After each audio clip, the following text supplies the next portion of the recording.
Hey there, welcome to this week's episode of Bloomerang TV. Thanks for tuning in. My name is Steven. As always, I'm the host here for Bloomerang TV. Very excited about today's guest. He's a friend of ours. He's someone we've talked to a lot over the last 3 years.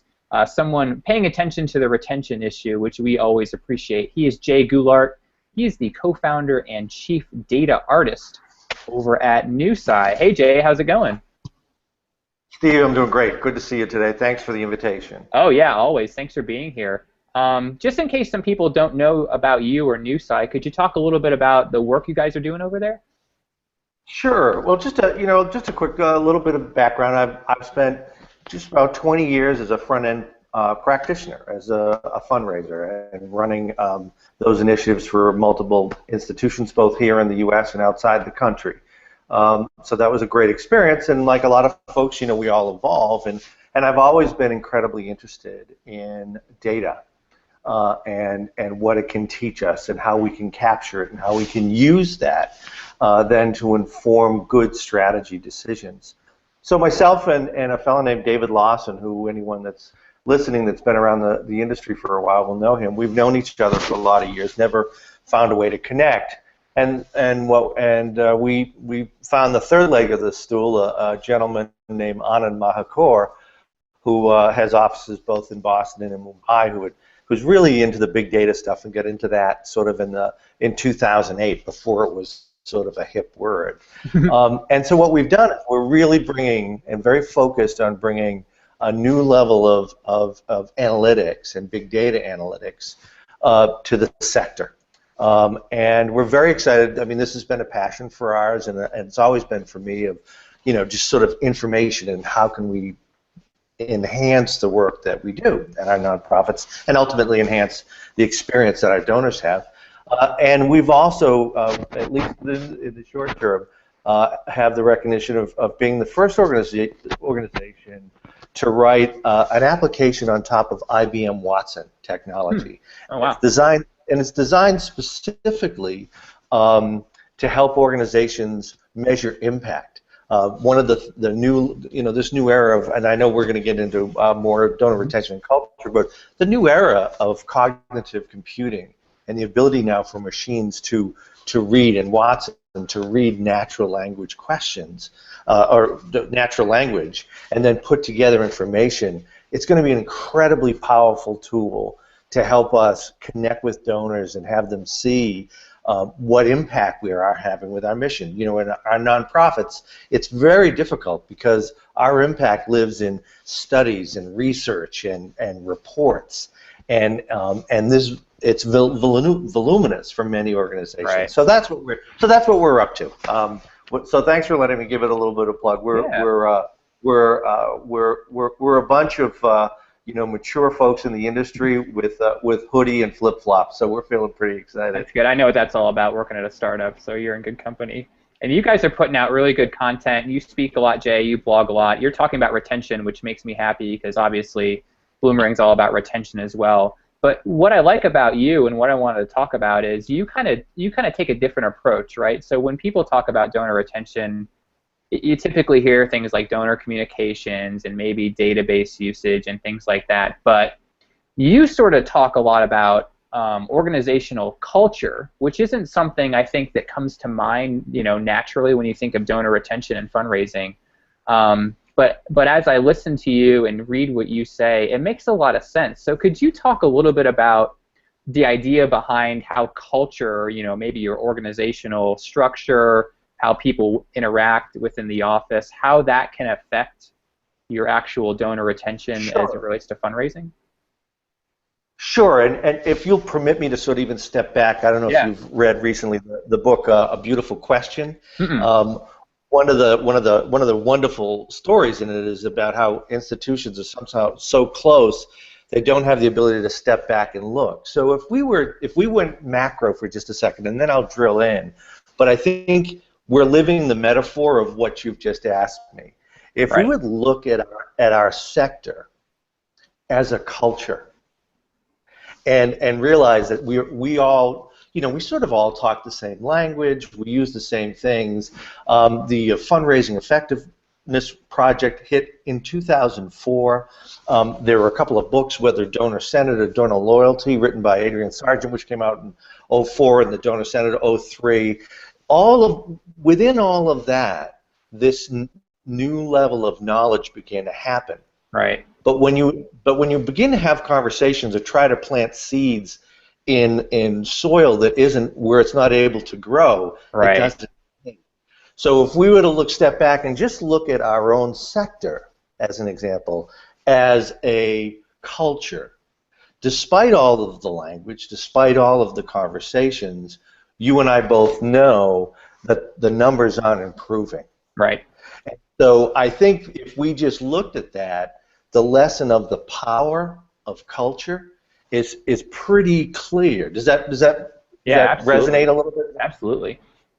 And so, so my own experience is that, I got really interested in this topic back in the late '90s, believe it or not. A couple of guys named Gilmore and Pine out of Harvard wrote a book called The Experience Economy. And one of the things that struck me about it was how consumers, and you've written about this, about business and the retention in the business world, but how consumers ended up buying things. And one of the great examples, and they've got a great YouTube clip. If you Google Gilmore and Pine, there's a terrific example about how we've changed our purchase patterns, and they use the birthday cake as an example. I don't know if you've ever seen that or not. Mm-mm. But in essence, they say it all started with mom in the kitchen in the '50s, and it cost a dime to make the cake. All the products, you had the eggs and the cheese, all that kind of stuff. So that's kind of interesting. A few years later, Betty Crocker comes out. It's not a dime anymore. It's $1.25 because we don't have the time and we buy the packaging. Right. Fast forward into the '70s and '80s, and mom and dad are so busy, they're willing to spend $15 or $20 for that birthday cake at the local bakery because they don't have the time to do it. Now, fast forward to today, and I noticed on your I've got little guys, and I know you've got at least I know you're in the parenting world as well. Yep. Birthdays now aren't about just the cake; it's about the entire experience around the cake. You know what I mean? In other words, and now parents spend a premium to actually just have that birthday cake and have that moment. And so when Gilbert and Pine wrote this book in '99, what struck me was that we were no longer really in the business of fundraising. To be really successful, we had to be in the business of designing a donor experience. Right. And so we began to create, I ran an office, right? It was, and in a lot of ways, it was a great opportunity. It was an office of 9 or 10 staff. It was a private school, but it was the perfect petri dish to experiment with some new thinking.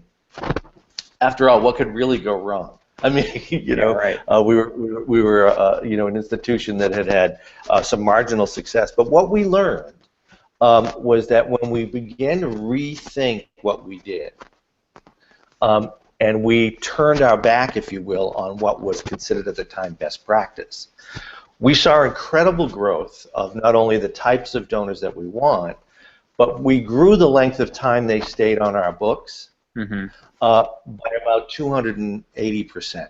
Wow. So so they stayed on the books. I'll give you an example. Like what's fascinating is that you think about our industry, and that I grew up in conferences where conversations where it's all about the quality of the relationship. Yet, as you and I both know, it's the one thing we can't sustain. But if we looked into industry, for example, I happen to grow up around a table of a dad who was in the life insurance business. They actually knew how long a policy stayed on the books because they had no way how to price it and pay a commission, the renewals. There was never. I remember looking at the software that we used, and I won't use the name because it's really not the point of the story, but I remember looking at the software we were using at the time at the school, and we'd all know it. There was no button I could push to tell me the average length of time we kept the people on the books. Right. Which meant that wasn't, by the way, that I didn't view that as a negative for the company. I viewed it as an industry that wasn't asking that question. Mm-hmm. Is that absolutely? And so I hope I'm getting to the heart of your question, but we we really focused on, I think we can see from our sector that if you don't focus on long-term elements, you will end up with the short-term results that we get. Yeah. And to begin to think about, and I think you guys tweeted something about, customers, good old-fashioned customer service. In essence, that's the piece we haven't gotten right as a sector. And part of that was related to culture, is, the guy who founded Burger King, what gets measured is what gets done. Right. And our conversations, especially, I spend a lot of time these days speaking in boardrooms, to begin to have them take much longer views of the business of raising money. Because the short-term question of how we doing compared to last year, that's an important data point, but that doesn't begin to help us understand the momentum of the relationships that we're looking to build, right, and our ability to make them. So I'm hoping part of this mosaic of answers and thoughts is sort of zeroing in on, the pieces of why, without the culture and without that being the passion and driver, it's hard to add, the 3 elements that make retention checklist, or the 5 or the 10. We've all seen them. Without being able to plant those concepts in an environment that is all about building and sustaining strategic relationships, we're going to continue to see the results that we get. Yeah. And I think as an industry, we reflect what each of us are a microcosm, but as the macro, I think we can see what the results are. Hopefully that keys in a little bit. What I'm wondering is, maybe using that organization that you worked for as an example of success, what did you all do from a real sort of boots on the ground thing to make all those things happen? And maybe you could contrast it to an organization that didn't have that sort of culture of looking ahead and focusing on measurement. What did that actually look like? If maybe a nonprofit is watching this video and they want to improve their culture, what can they do to sort of emulate that? Well, I think and that's a great question, and I'm hopeful one that fuels a book one of these days. Yeah. Because it's actually a fascinating story, and let me first premise it that we couldn't have done it without great leadership that gave us the ability to scrape our knees. Yeah. Because to try stuff new, that again, you come back to culture, right? And that's partly. First of all, we had that element, but I'll scroll into the details of what you're asking. I think the first step that we really knew we had to do was prioritize. So I think what happens often in the fundraising department is you can get lost pretty quickly in trying to accomplish 100% for 100% of the people. Right. And it's just not doable. And so I think if you want to have success, you've got to first prioritize. And I've been a big fan of prioritizing based on initially level of support or capacity to support, right? And I know I was reading one of your posts recently, which has been an old mantra of mine, the sort of 90-10, 0. So the first thing that we realized as an office is the only reason any of us had a job, the only reason any of us had a place to come each day was a result of what the people did who gave 90% of the money. Right. And we realized that population was a key population to our institution. We wanted to make that population larger, and the only way that we could do that was through 2 avenues: acquisition and retention. Yep. And so that was our first priority, and at the time our retention rate was 2.19 years for that population.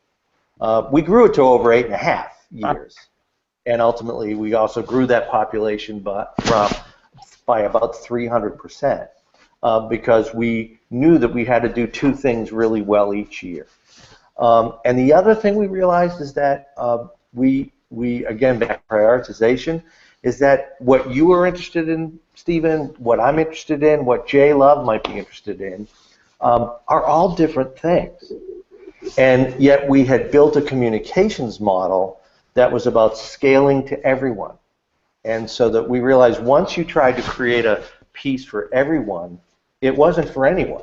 Right. And so that if we really wanted to begin to connect, we had to begin to get into the business of really personalizing and customizing communications. Because once the fundraiser leaves the room and the coals are warm, what are the steps you have in place to make sure that those people are still connected, still are connected to that fundraiser or that front line? We refer to ourselves as relationship managers, actually. Yeah. Yeah, you know, and so we really began to build, and the moment we did that, Stephen, what happened was we were in another business. So all of a sudden, the traditional staffing model didn't look the same. Right. So in other words, we were now focused on creating a different outcome than being focused on, for example, you know, in the private school world, a big item was participation, right? That's volume. And I'll never forget the first year we gave a shot at this, and we ultimately got these folks back, but because we learned a lot by prioritizing on the group that was generating the most, we lost 400 donors on the lower end. And because all of a sudden we said, we're going to not worry about participation, we're going to really focus on growing. This pool gives us 90% of our money. And that 400 donors represented somewhere around $11,500. We grew the population that we prioritized on by 27 donors. And that same group generated $175,000. Wow. And so, you know, now the interesting part, it's a lot easier to keep 27 people happy than it is 400. Right? Now, that was back in the 90s. I don't think you could do that same thing today. The way wealth moves, the way things, I think it's a little bit different. But I think from at least from an anecdotal perspective, I think, you know, to the heart of your question, I think the first step for an organization to ask is, if we want to begin to create some change, you better first define the group of people that if you get it wrong for, you're out of it. Right. And you know, I often joke. It was 1975, Stephen, and I went to my high school prom in the powder blue tux, you know, and the ruffly shirt, and you know, it was the whole 70s show, you know. But I'll never forget my mom. You know, God rest her soul. My mom said, "Now be a gentleman and dance with your date."